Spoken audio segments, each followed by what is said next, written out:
नमस्कार। देश काल में आपका स्वागत है। मैं हूं मुकेश कुमार। दोस्तों, पिछले एक हफ्ते के अंदर दो बड़ी ऐसी घटनाएं घटी हैं जो दुनिया में बदलते माहौल की वानगी पेश करती हैं, बल्कि ये बताती हैं कि दुनिया किस तरफ जा रही है, क्या ख़तरनाक मोड़ ले रही है और किस तरह से पूरी दुनिया धीरे धीरे करके एक ऐसी विचारधारा की चपेट में आ रही है, एक ऐसी हिंसक और नफरत से सराबोर आइडियोलॉजी के फेरे में पड़ रही है जो पूरी दुनिया में, जो हमने पिछली सदी में केवल जर्मनी में देखा, वो पूरी दुनिया में देखने को हमें मिल सकता है। ये दो घटनाएं हैं। पहली तो आप जानते हैं कि अमेरिका में चार्ली कर्क की हत्या कर दी गई थी दिन दहाड़े, जब वो एक यूनिवर्सिटी में इंटरेक्ट कर रहे थे। वहाँ के छात्रों से उन्हें गोली मारकर ख़त्म कर दिया गया था। उसके बाद से पूरे अमेरिका में माहौल बदल चुका है। अमेरिकी राष्ट्रपति डोनाल्ड ट्रंप के वो खासम खास थे, उनके लिए वो लगातार काम करते रहे थे। मागा पर उन्होंने किताब लिखी थी और चूंकि वो बहुत ही रूढ़िवादी विचारधारा के थे और ऐसे अटैक करते थे, ख़ास तौर पर जो इमिग्रेंट्स थे, प्रवासी हैं बल्कि, और उसमें भी भारतीय प्रवासियों पर भी उनका अटैक होता था। तो चार्ली कर्क की हत्या ने अमेरिका में क्या माहौल है उसको रेखांकित किया, उसको हमारे सामने रखा, और उनकी हत्या के बाद किस तरह से माहौल बदल रहा है उस तरफ भी उसने हमें इशारा कर दिया। दूसरी घटना ब्रिटेन की राजधानी लंदन में हुए एक विशाल प्रदर्शन की है, जिसमें वहाँ के अति दक्षिणपंथी समुदाय या राजनीतिक दल के नेता टॉमी रॉबिन्सन के नेतृत्व में 1,10,000 से ज़्यादा लोगों ने प्रदर्शन किया, और उसके केंद्र में जो थे वो इमिग्रेंट्स थे, प्रवासी थे। उनके खिलाफ उनकी नफरत थी। हालांकि वो नारे तो ये लगा रहे थे कि अवैध प्रवासियों को बाहर निकालो देश से, लेकिन उनके जो टारगेट थे वो सभी प्रवासी थे। एक आड़ ली जाती है ऐसे संगठनों, ऐसे राजनीतिक दलों के द्वारा, लेकिन उनके निशाने पर कोई खास धार्मिक समुदाय होता है, एक नस्लवादी सोच होती है। जैसे कि अमेरिका में गोरी नस्ल के लोग, जितने भी दूसरे रंगों के लोग हैं, उसमें अश्वेत भी हैं, भारतीय, स्पेनिश मूल के हैं, लैटिन अमेरिका के मूल के हैं, दक्षिण एशिया के तो बहुत सारे, चाहे वो पाकिस्तानी हो, अफगानिस्तानी हो, बांग्लादेशी हो, ये तमाम लोग उनकी आंखों में खटक रहे हैं, चुभ रहे हैं, और उनके खिलाफ धीरे धीरे नफरत का बाजार बहुत गर्म हो चुका है। ख़ास तौर पर ट्रंप ने अपने पिछले कार्यकाल में और उसके बाद इस कार्यकाल में, और इस बीच में जब वो 4 साल सड़क पर थे तब भी वो इसी तरह का अभियान चला रहे थे, जो मागा कहा जाता है, मेक अमेरिका ग्रेट अगेन। उसके नाम पर बहुत कुछ वहाँ हो रहा है। तो जो रॉबिन्सन की रैली थी वो पूरे यूरोप के मिजाज को दिखाने वाली थी कि पूरे यूरोप में किस तरह से जो प्रवासी हैं उनके खिलाफ माहौल बनाया जा रहा है।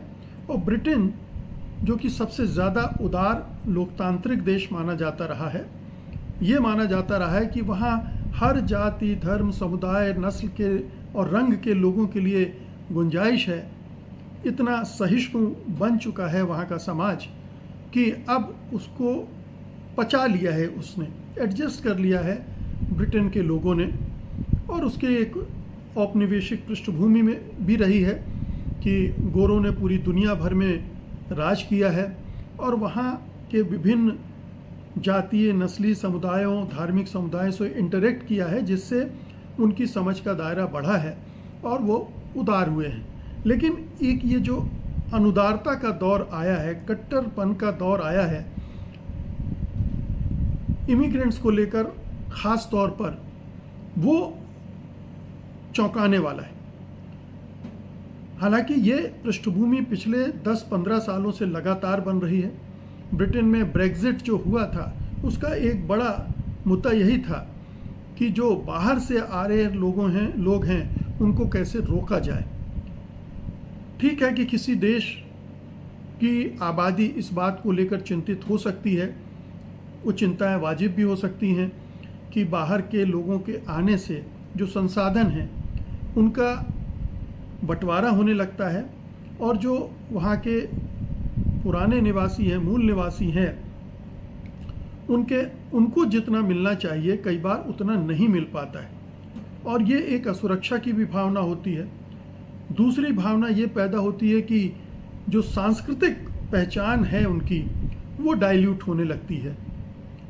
लेकिन ये सारी चीज़ें एक नफ़रत की राजनीति के तहत अगर देखी जाने लगे तो बहुत ख़तरनाक मिश्रण बन जाता है, जो कि ब्रिटेन में बनता दिख रहा है, यूरोप के कई देशों में बन चुका है और वहाँ इस तरह के दक्षिणपंथी, कट्टरवादी, नस्लवादी और गोरों की श्रेष्ठता मानने वाले, दूसरों को, दूसरे देशों से आए लोगों को हीन भावना से देखने वाले ऐसे बड़े बड़े समुदाय उभर आए हैं और वो लगातार हिंसक भी हो रहे हैं और नफरत भी फैला रहे हैं। फ्रांस जैसे देश में ला पेन जो वहाँ की एक लीडर हैं, कंजर्वेटिव या अति दक्षिणपंथी, उनको अपार लोकप्रियता मिल रही है और आज नहीं तो कल वो हो सकता है कि फ्रांस की राष्ट्रपति बन जाए, ऐसा माना जा रहा है। तो फ्रांस, जर्मनी, हंगरी, पोलैंड, ये तमाम देश हैं, स्पेन, पूरे यूरोप में एक दक्षिणपंथ की हवा बह रही है। ब्रिटेन की ये जो टॉमी रॉबिन्सन की रैली है ये उसका एक प्रमाण है। टॉमी रॉबिन्सन, आपको मैं बता दूं कि ये हाल में ही जेल से छूटे हैं। इन्होंने एक सीरियाई नागरिक के खिलाफ गलत बयानी की थी, जिसके बाद उस सीरियाई नागरिक ने अवमानना का केस दर्ज कराया और वो सही साबित हुआ और टॉमी रॉबिन्सन को जेल भेजा गया। उसके बाद निकलकर उन्होंने ये रैली आयोजित की और बड़ा ही ये विडंबना देखिए कि इस रैली में ब्रिटेन के लोग तो शामिल हुए ही, यूरोप से भी बहुत सारे इस विचार के नेताओं ने उसमें शिरकत की। सेंट्रल लंदन में इन लोगों ने या तो सीधे वहाँ पर जाकर शिरकत की या ऑनलाइन शिरकत की और यहाँ तक कि जो एलन मस्क हैं उन्होंने भी वीडियो लिंक के ज़रिए व्हाइट हॉल में मौजूद प्रदर्शनकारियों को संबोधित किया और उन्हें उकसाया और उन्होंने ये भी कहा कि ब्रिटेन की संसद भंग कर दी जानी चाहिए वगैरह वगैरह, और जो वो पहले से भी कहते आ रहे हैं। तो ऐसे आंदोलनों को, ऐसे संगठनों को, ऐसे राजनीतिक दलों को और ऐसे नेताओं को बाहर से भी समर्थन मिल रहा है। कहा जा रहा है कि जो मागा समर्थक हैं अमेरिका के और ब्रिटेन के, ये जो रॉबिन्सन के समर्थक हैं, ये दोनों आपस में तालमेल कर रहे हैं। मतलब एक अंतर्राष्ट्रीय स्तर पर इनके बीच में एक समझदारी बन गई है और एक दूसरे की मदद करके वो एक दूसरे को मजबूत कर रहे हैं। हालांकि ये जो इनका आंदोलन था उसमें उन्होंने डायरेक्टली ये सब नहीं किया। उन्होंने अभिव्यक्ति की स्वतंत्रता की बात की, लोकतंत्र की बात की, डायरेक्टली नस्लवादी नारे नहीं लगाए, डायरेक्टली उन्होंने सारे इमिग्रेंट्स को टारगेट नहीं किया रैली में कम से कम। लेकिन हम सब जानते हैं कि उनका इरादा क्या है और वो क्या करना चाह रहे हैं। तो ये साफ साफ दिख रहा है कि ब्रिटेन में क्या हो रहा है, पूरे यूरोप में क्या हो रहा है। और अब आप देखिए कि चार्ली कर्क जिनकी हत्या की गई थी उनका क्या सोच था। वो भी इसी तरह के सोच के व्यक्ति थे और एक पूरा माहौल अमेरिका में कंजर्वेटिव के खिलाफ भी बन रहा है। जैसे ब्रिटेन में टॉमी रॉबिन्सन ने एक बड़ी रैली की जिसमें 1,10,000 लोग इकट्ठे हुए, वहीं पड़ोस में इस नस्लवाद के विरोध में भी एक रैली आयोजित हुई। हालांकि उसमें बहुत कम लोग, 5000 के आसपास लोग ही उसमें शामिल हुए, लेकिन प्रतिरोध भी हो रहा है। इस तरह के संगठनों, जो बड़े नस्लवादी संगठन हैं, वो हिंसक होते हैं, उनके खिलाफ मोटे तौर पर बहुत सारे लोग बाहर नहीं आते हैं, डरते हैं कि उनको टारगेट किया जा सकता है। लेकिन एक विरोध की लहर भी है, और ये अमेरिका में भी है, अमेरिका में भी प्रतिरोध है। और ये जो चार्ली कर्क की हत्या हुई थी, उसके पीछे भी माना जाता है कि ये एक प्रतिरोध का है, हिंसक प्रतिरोध है, इसे सही नहीं ठहराया जा सकता। लेकिन एक वहाँ के चैनल में एक कमेंटेटर ने कहा कि वो नफरत फैला रहे थे और अंततः नफरत के ही शिकार हो गए। हालांकि माफ़ कीजिएगा, कमेंटेटर नहीं, एंकर थे, और उनको उस चैनल ने फायर कर दिया, निकाल भी दिया। लेकिन सच्चाई तो यही है कि चार्ली कर्क लगातार नफरत फैला रहे थे समाज में, और उनके खिलाफ नफरत पैदा हो रही थी। जिसने हत्या की, उसका नाम रॉबिन्सन ही था, जिसने हत्या की ये माना जाता है, उसकी गिरफ्तारी हो गई है। उसके गन पर फासिस्ट लिखा हुआ था, 2-3 बार फासिस्ट लिखा हुआ था, जिसका मतलब है कि वो व्यक्ति फासिज्म के खिलाफ था। और ये जो पूरा ट्रंप की आइडियोलॉजी है, उनके साथ काम करने वालों की आइडियोलॉजी है, चार्ली कर्क की आइडियोलॉजी है, ये फासिज्म के आसपास जाती है। और इसलिए उसके खिलाफ एक जो लोकतांत्रिक, उदारवादी, वामपंथी गठजोड़ है, वो लगातार संघर्ष करता रहा है, कई बार हिंसक हो जाता है। ये भी ध्यान रखिए कि चार्ली कर्क गन कल्चर के समर्थक थे। वो ये मानते थे कि अमेरिकियों को आर्म्ड होना चाहिए, सशस्त्र होना, शस्त्र हथियार बंद होना चाहिए। वो यहाँ तक कहते थे कि अगर उसकी वजह से हत्याएं हो जाती हैं तो ये कोई बड़ी कीमत नहीं है। तो जिस व्यक्ति का सोच ही इस तरह के हिंसक हो, जो हथियारों की संस्कृति का समर्थक हो, जो तमाम इमिग्रेंट्स को निशाना बना रहा हो, तो जाहिर है कि क्रिया की प्रतिक्रिया कभी कभी हो जाती है। आप जानते हैं कि ट्रंप पर भी गोली चलाई गई थी, जिसमें वो बाल बाल बच गए थे अपने चुनाव प्रचार के दौरान। और अगर आप पिछले 1 दशक का अमेरिका का इतिहास खंगालेंगे तो भारत के मुकाबले कई गुना ज़्यादा वहाँ के पॉलिटिशियंस को टारगेट किया गया है। टारगेट ही नहीं किया गया, उनकी हत्याएं की गई हैं। और ट्रंप के आने के बाद भी कम से कम 2 लॉ मेकर की हत्या हुई है अमेरिका में। तो ये सिलसिला वहाँ चल रहा है। तो दुनिया के 2 प्रमुख देश, अमेरिका और ब्रिटेन, इनमें इस तरह का माहौल बन गया है। आप सोचिए कि पूरे यूरोप में माहौल होगा। अभी हमने ऑस्ट्रेलिया में देखा कि किस तरह से वहाँ पर प्रदर्शन हुए, और उसमें भी ख़ास तौर पर भारतीयों को टारगेट किया गया कि वो पिछले 10 साल में 9 लाख आए हैं और अभी और आने जा रहे हैं, इनको रोको। तो भारतीयों की संख्या उतनी नहीं है, लेकिन शायद भारतीय तुरंत नज़रों में आ रहे हैं। उसकी वजह हमारे मोदी जी की भी रणनीति हो सकती है। वो जिस ढंग से डायस्पोरा को इस्तेमाल करते हैं, बार बार शोकेस करते हैं। अभी देखिए, इसमें आरोप लगा है कि जो ट्रंप ने टैरिफ अभियान चलाया था, उसमें वहाँ रह रहे भारतीयों ने भारत सरकार के कहने पर उस टैरिफ अभियान के विरोध में अभियान चलाया। यहाँ तक कहा जा रहा है कि भारत सरकार ने उसको फंड किया, उन लोगों को। हालांकि इसकी पुष्टि नहीं हुई है, लेकिन डायस्पोरा को अगर इस तरह से इस्तेमाल किया जाएगा तो डायस्पोरा वहाँ के जो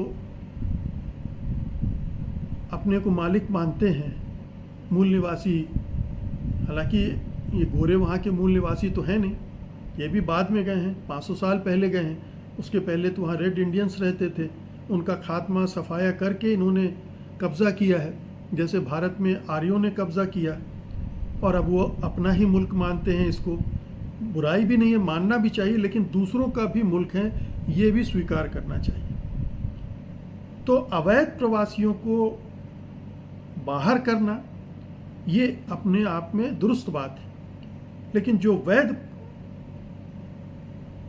नागरिक बन गए हैं वहाँ के, उनको टारगेट करना, और ये टारगेट किए जा रहे हैं, ये बड़े पैमाने पर हो रहा है। और ये जो हवा है पूरी दुनिया में फैली हुई, हम हिंदुस्तान में देख रहे हैं कि घुसपैठियों के नाम पर मुसलमानों को टारगेट किया जा रहा है। बंगाली मुसलमान होना मतलब बांग्लादेशी होना ये कहा गया, और इसको लेकर पश्चिम बंगाल सरकार, केंद्र सरकार के बीच झकझक भी हुई है।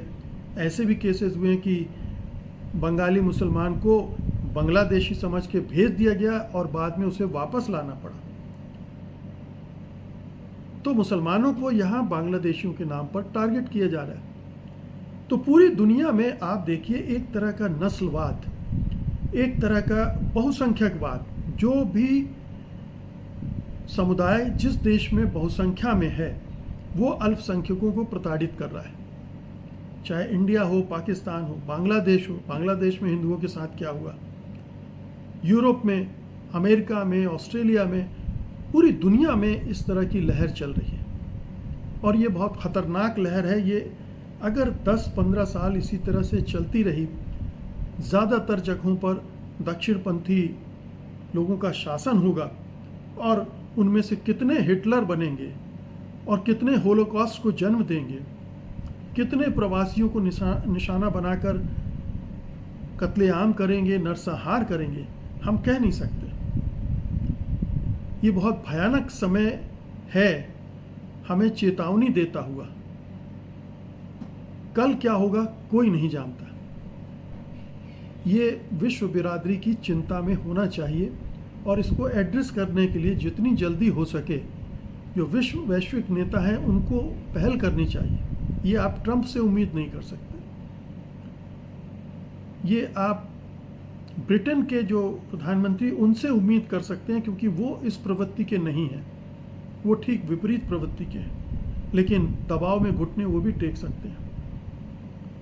फ्रांस और जर्मनी में अभी जो सरकारें हैं वो उतनी दक्षिणपंथी नहीं है, लेकिन फार राइट धीरे धीरे बढ़ रहा है और वो अगर कब्जा करता है सत्ता पर, फिर क्या होगा। तो यूनाइटेड नेशंस को कैसे मजबूत करके, कैसे वहाँ से इस पूरी चुनौती को एड्रेस किया जाए, ये आज की सबसे बड़ी समस्या है, विश्वव्यापी समस्या है।